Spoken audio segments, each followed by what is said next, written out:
ನಮಸ್ಕಾರ ವೀಕ್ಷಕರೇ, ಮತ್ತೊಂದು ಹೊಸ ಮಾಹಿತಿಯೊಂದಿಗೆ ತಮಗೆಲ್ಲರಿಗೂ ನಮ್ಮ ಒಂದು ಯೂಟ್ಯೂಬ್ ಚಾನಲ್ಗೆ ಸ್ವಾಗತ.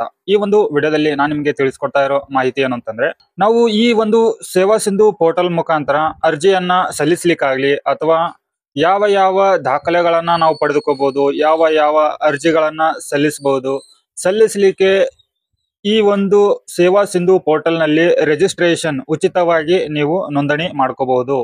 ಸೊ ಹಾಗಿದ್ರೆ ಈ ಒಂದು ವಿಡಿಯೋದಲ್ಲಿ ಉಚಿತವಾಗಿ ನೋಂದಣಿ ಮಾಡ್ಕೊಳ್ಳುವಂತ ಒಂದು ಪ್ರಕ್ರಿಯೆಯನ್ನ ನಾನು ನಿಮಗೆ ತಿಳಿಸ್ಕೊಡ್ತಾ ಇದ್ದೇನೆ.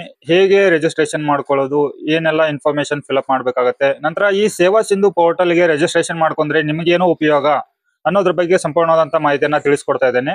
ವಿಡಿಯೋನ ಪೂರ್ತಿಯಾಗಿ ನೋಡಿ. ಹಾಗೆ ಚಾನಲ್ಗೆ ಯಾರೆಲ್ಲ ಹೊಸಬರಿದ್ರು ಚಾನಲ್ಗೆ ಸಬ್ಸ್ಕ್ರೈಬ್ ಮಾಡ್ಕೊಂಡು ನೋಟಿಫಿಕೇಶನ್ ಬಟನ್ ನ ಆನ್ ಮಾಡಿ ಆಲ್ ಅಂತೇಳಿ ಸೆಲೆಕ್ಟ್ ಮಾಡ್ಕೊಳ್ಳಿ.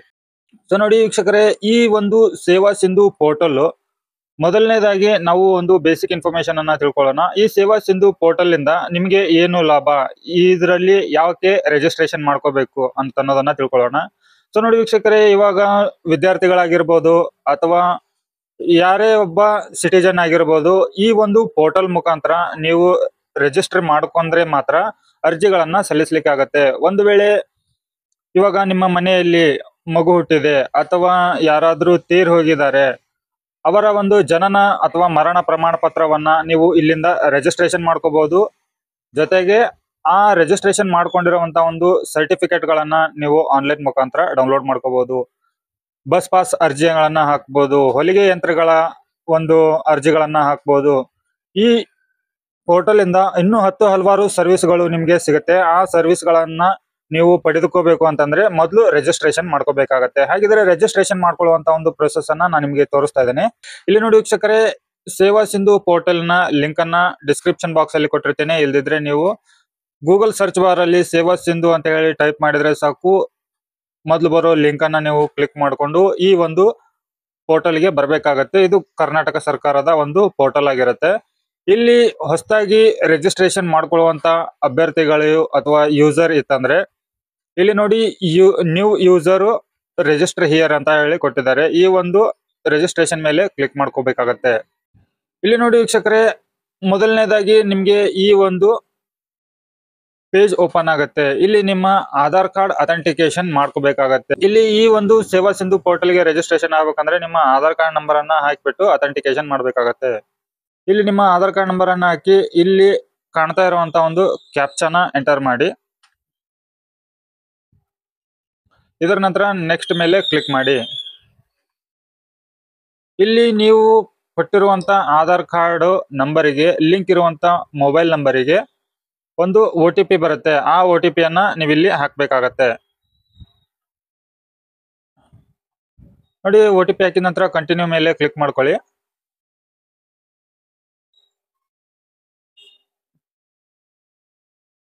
ಇಲ್ಲಿ ನೋಡಿ ವೀಕ್ಷಕರೇ, ನಿಮ್ಮ ಒಂದು ಡೇಟಾ ಇಲ್ಲಿಂದ ಫೆಚ್ ಆಗಿರುತ್ತೆ.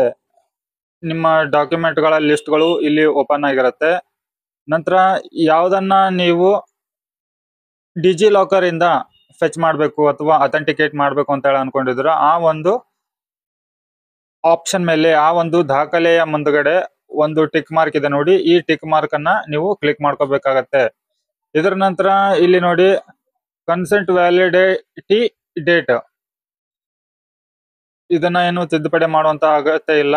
ಇಲ್ಲಿ ನೋ ಯುವರ್ ಕಸ್ಟಮರ್ ಅಂತ ಇದೆ ನೋಡಿ, ಇದ್ರ ಮೇಲೆ ಕ್ಲಿಕ್ ಮಾಡ್ಕೊಂಡು ಇದು KYC ಅಂತ ಹೇಳಿ ಅರ್ಥ. ಇದನ್ನ ಕ್ಲಿಕ್ ಮಾಡ್ಕೊಳ್ಳಿ.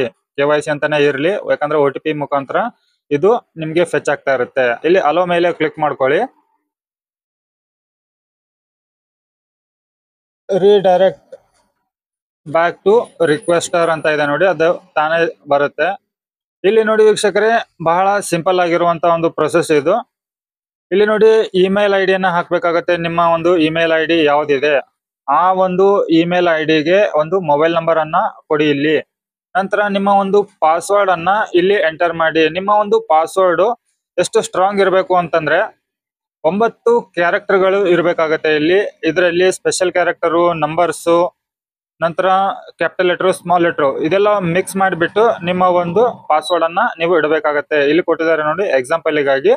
ಈ ತರ ನಿಮ್ಮ ಒಂದು ಪಾಸ್ವರ್ಡ್ ಅನ್ನ ಕಡಿಮೆ ಇಡ್ಲಿಕ್ಕೆ ಹೋಗಬೇಡಿ, ಯಾಕೆಂತಂದ್ರೆ ಹ್ಯಾಕ್ ಆಗುವಂತ ಚಾನ್ಸಸ್ ಇರುತ್ತೆ. ಸೊ ಇಲ್ಲಿ ಪ್ರತಿಯೊಂದು OTP ಮುಖಾಂತರನೇ ಲಾಗಿನ್ ಆಗ್ತಾ ಇರುತ್ತೆ. ನಿಮ್ಮ ಇಮೇಲ್ ಐಡಿಗೆ ಬರ್ತಾ ಇರುವಂತ OTP ಆಗಿರ್ಬೋದು ಅಥವಾ ಮೊಬೈಲ್ ನಂಬರ್ಗೆ ಬರ್ತಾ ಇರುವಂತ OTP ಆಗಿರ್ಬೋದು. ಅದು ಲಾಗಿನ್ ಮಾಡ್ಲಿಕ್ಕೆ ಸೆಕ್ಯೂರಿಟಿ ಪರ್ಪಸ್ಗಾಗಿ OTP ಮುಖಾಂತರ ಲಾಗಿನ್ ಆಗುತ್ತೆ. ಸೊ ಹಾಗಾಗಿ ನಿಮ್ಮ ಒಂದು ಯೂಸರ್ ನೇಮ್ ಪಾಸ್ವರ್ಡ್ ಸ್ಟ್ರಾಂಗ್ ಇದ್ರೆ ಚೆನ್ನಾಗಿರುತ್ತೆ, ಒಳ್ಳೇದು. ಇಲ್ಲಿ ಇದನ್ನ ಹಾಕ್ಬಿಟ್ಟು ಇಲ್ಲಿ ಕಾಣ್ತಾ ಇರುವಂತ ಕ್ಯಾಪ್ಚನ ಇಲ್ಲಿ ಹಾಕಿ ಸಬ್ಮಿಟ್ ಮೇಲೆ ಕ್ಲಿಕ್ ಮಾಡ್ಕೊಳ್ಳಿ.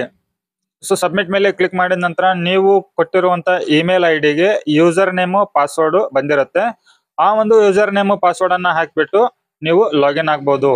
ಇಲ್ಲಿ ನೋಡಿ, ನೀವು ರಿಜಿಸ್ಟ್ರೇಷನ್ ಮಾಡ್ಕೊಂಡಿದ್ರೆ ನಿಮ್ಮ ಹತ್ರ ಈ ತರ ಯೂಸರ್ ನೇಮ್ ಪಾಸ್ವರ್ಡ್ ಇರುತ್ತೆ. ಇಲ್ಲಿ ಕಾಣ್ತಾ ಇರುವಂತ ಕ್ಯಾಪ್ಚನ ಹಾಕ್ಬಿಟ್ಟು ನೀವು ಲಾಗಿನ್ ಆಗ್ಬೋದು. ಇಲ್ಲಿ ನಿಮ್ಗೆ ಎಷ್ಟು ಸರ್ವಿಸ್ಗಳು ಬೇಕು ಅಷ್ಟು ಸರ್ವಿಸ್ಗಳ ಲಿಸ್ಟ್ಗಳು ನಿಮ್ಗೆ ಇಲ್ಲಿ ಡಿಸ್ಪ್ಲೇ ಆಗುತ್ತೆ. ನೋಡಿ, ಇಲ್ಲಿ ನೋಡಿ, ನಿಮ್ಮ ಒಂದು ಯೂಸರ್ ನೇಮ್ ಪಾಸ್ವರ್ಡ್ ಹಾಕಿದ ನಂತರ ಈ ತರ ನಿಮ್ಮ ಒಂದು ಪ್ರೊಫೈಲ್ ಲಾಗಿನ್ ಆಗುತ್ತೆ. ಇಲ್ಲಿ ನಿಮ್ಗೆ ಸರ್ವಿಸ್ಗಳ ಲಿಸ್ಟ್ಗಳು ಬೇಕು ಅಂತಂದ್ರೆ ಇಲ್ಲಿ ವ್ಯೂ ಆಲ್ ಅವೈಲೇಬಲ್ ಸರ್ವಿಸ್ ಅಂತ ಇದೆ ನೋಡಿ, ಅದ್ರ ಮೇಲೆ ಕ್ಲಿಕ್ ಮಾಡಿದ್ರೆ ಇಲ್ಲಿ ನಿಮ್ಗೆ ಲಿಸ್ಟ್ಗಳು ಕಾಣ್ತಾ ಇದೆ ನೋಡಿ. ಇಲ್ಲಿ ಸಿಗ್ತಾ ಇರುವಂತ ಎಲ್ಲಾ ಸರ್ವಿಸ್ಗಳು ನಿಮ್ಗೆ ಇಲ್ಲಿ ಸಿಗ್ತಾ ಇರುತ್ತೆ.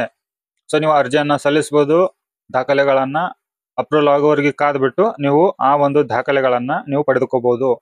ಸೊ ಇಲ್ಲಿ ನೋಡಿ, ನಿಮಗೆ ಇಷ್ಟೇ ಎಲ್ಲ 100ಕ್ಕೂ ಹೆಚ್ಚು ಸರ್ವಿಸ್ಗಳು ಈ ಒಂದು ಪೋರ್ಟಲ್ ಇಂದ ನಿಮ್ಗೆ ಸಿಗುತ್ತೆ. ಈ ಒಂದು ಸರ್ವಿಸ್ಗಳನ್ನ ನೀವು ಪಡಿಬೇಕು ಅಂತಂದ್ರೆ ಮೊದಲು ಈ ಒಂದು ಪೋರ್ಟಲ್ಗೆ ನೀವು ರಿಜಿಸ್ಟರ್ ಆಗಲೇಬೇಕಾಗುತ್ತೆ. ರಿಜಿಸ್ಟರ್ ಆದ್ರೆ ಮಾತ್ರ ನೀವು ಇಲ್ಲಿ ಲಾಗಿನ್ ಆಗಲಿಕ್ಕೆ ಸಾಧ್ಯ. ಸೊ ವೀಕ್ಷಕರೇ, ಇಷ್ಟು ಈ ಒಂದು ವಿಡಿಯೋದಲ್ಲಿ ಮಾಹಿತಿ ಇರುತ್ತೆ. ಈ ಮಾಹಿತಿ ತಮಗೆ ಉಪಯೋಗ ಆಗಿದ್ರೆ ವಿಡಿಯೋಗೆ ಲೈಕ್ ಕೊಡಿ, ಚಾನಲ್ಗೆ ಸಬ್ಸ್ಕ್ರೈಬ್ ಮಾಡಿ. ಮತ್ತೆ ಹೊಸ ಮಾಹಿತಿಯೊಂದಿಗೆ ಸಿಗ್ತೀನಿ. ಅಲ್ಲಿವರೆಗೂ ಜೈ ಹಿಂದ್.